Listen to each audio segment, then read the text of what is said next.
Hello Gadget fans and welcome to this week's Stuff.tv vidcast. Here's what's coming up on this week's show.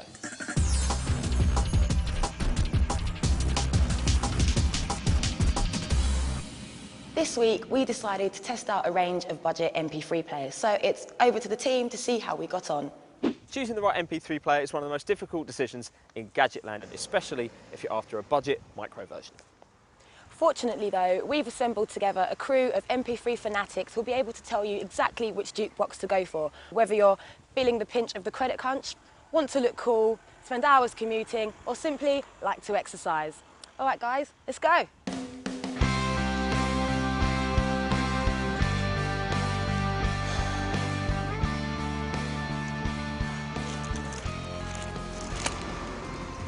Like pretty much everyone, my credit has been crunched in a major way, but I just can't get away from my gadget addiction.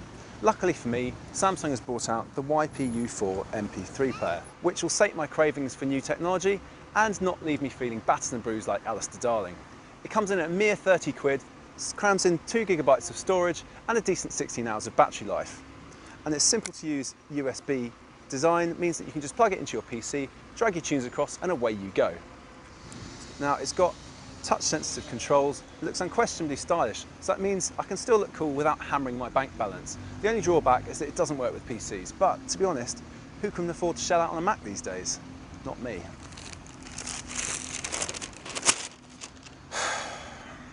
Unbelievable.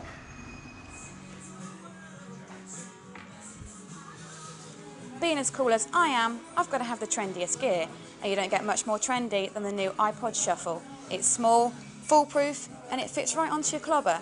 Now there's no screen here, just like the old version, but what is new is you get to control all of your tracks using some buttons on the headphone cable. Not sure what you're listening to? Just press a button and the iPod Shuffle will pipe up and tell you. It's like having your own personal information service right in your ear. At the moment you are stuck with Apple's less than top class earbuds, but that's all about to change with third-party connectors that will let you use whatever you fancy. And as you can imagine, that's good news for me because I've got some well trendy headphones I need to be seen in safe.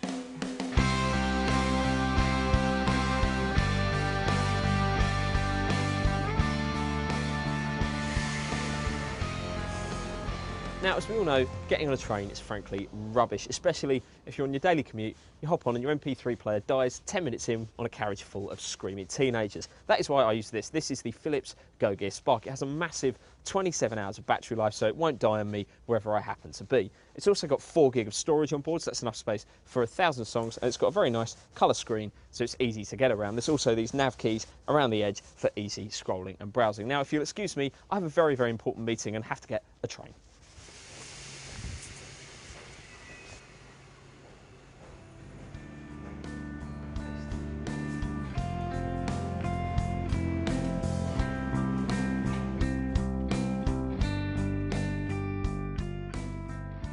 If, like me, you're addicted to exercise, you're going to need an MP3 player that doesn't get in the way when you're out for a run or pedalling hell for leather on your bike. Now, this peculiar but killer MP3 player, the Sony W202 Walkman, is ideal.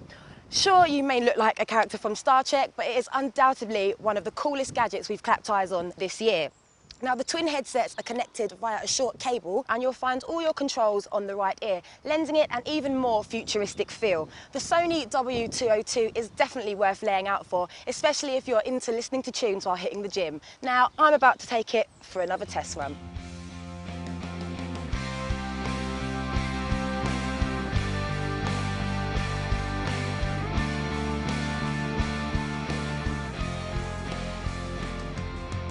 So there we have it. We have proved that no matter what personality type you are, there's a cheap MP3 player for you.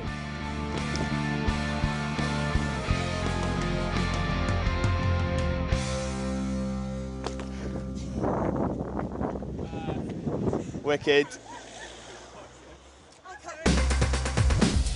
So we've dispensed with the natty outfits and sent Lucy up to Cambridge to the Microsoft Research Labs to do a spot of future gazing.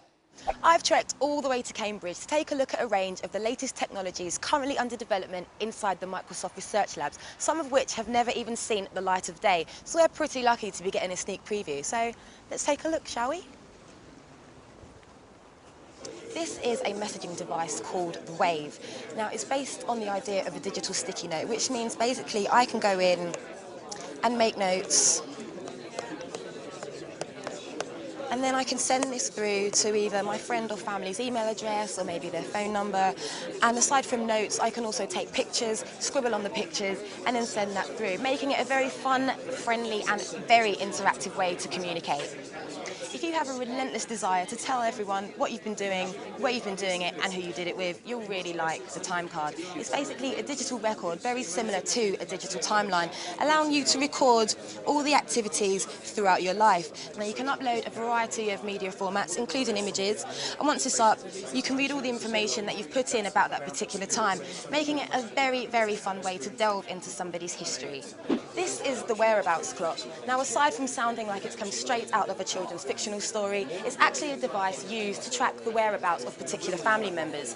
Now, what they would need to do is upload the software onto their mobile, and using that software, they can also register the areas that they'd like to be tracked in. So here we've got work, school, and home. And using mobile triangulation, when phones are switched on, the device will be able to pick up which areas they're in.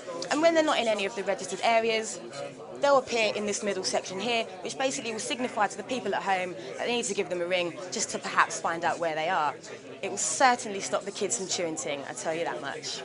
This is the Family Archive, which is essentially an interactive way to store your pictures and your digital media on a tabletop.